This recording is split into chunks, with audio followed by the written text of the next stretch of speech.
So I'm just finishing up skating here at the Bowness Lagoon, doing some Frisbee on ice, and just got thinking about promoting the sport. How do we grow the sport? This is a big buzzword that we always throw around, is how do you grow the sport? And had a couple thoughts on that. I've been doing this for a while, and what makes me a little different than a lot of traditional disc golfers, freestylers, ultimate players, is I'm doing this a lot in person. There's a lot of people are doing this online with their YouTube channel or Instagram.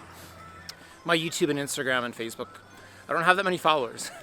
And so for me, where I make a living is speaking in schools, showing kids what's possible with Frisbee, teaching them how to play Frisbee. And I also do a lot of work with the World Flying Disc Federation.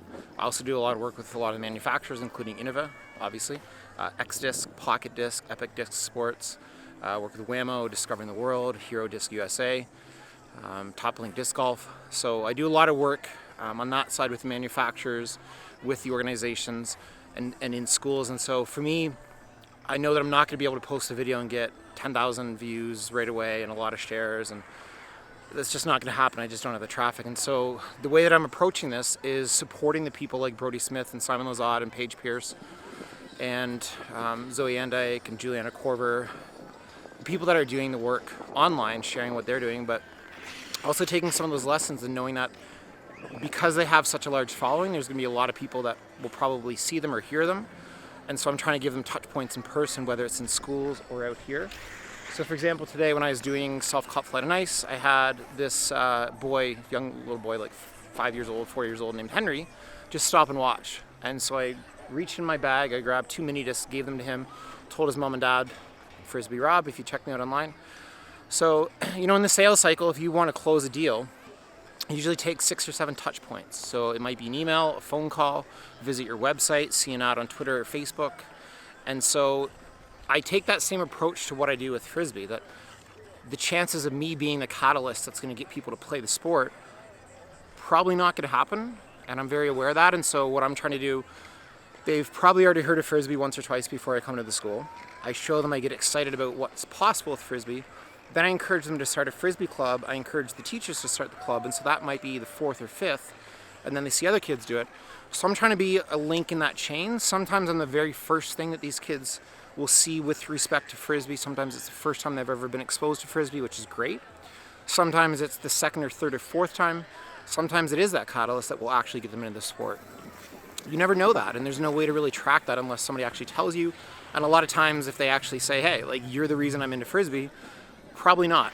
It's probably the 1 or 2 times before you that really was like, yeah, we should try this. And then seeing me reminded them that, oh yeah, I was going to do this cool thing. And so I think that's really important for all of us, is we are all working together, whether it's disc golf or ultimate or freestyle or dog disc. We're not competitive with each other. For sure, if you have a disc golf tournament and ultimate tournament on the same weekend, then yes, you have to choose. But the people that play dog disc might be the same people, might be the different people than who play ultimate or disc golf or whatever, and that's cool. We need specialists. We need somebody like Paul Macbeth and Paige Pierce to grow the profile of disc golf. We need somebody like Juliana Corver or Ilka Simone, Danielle O'Neill, James Wiseman to grow the profile of freestyle. So we have all these specialists. We have these people who are just doing an incredible amount of work and putting in a lot of effort and practice, and I love that. And so I think a big part of this is being aware where you are in the chain. I have no desire to design disc golf courses. I have no desire to sell discs. So it's recognizing and really just charging forward with what your role is with all of this and just really trying to connect these people together. So beautiful day. A really cool thing about being out here, there's people skating, me doing Frisbee on ice, there's people curling, walking around, just being outside with their family, with their friends.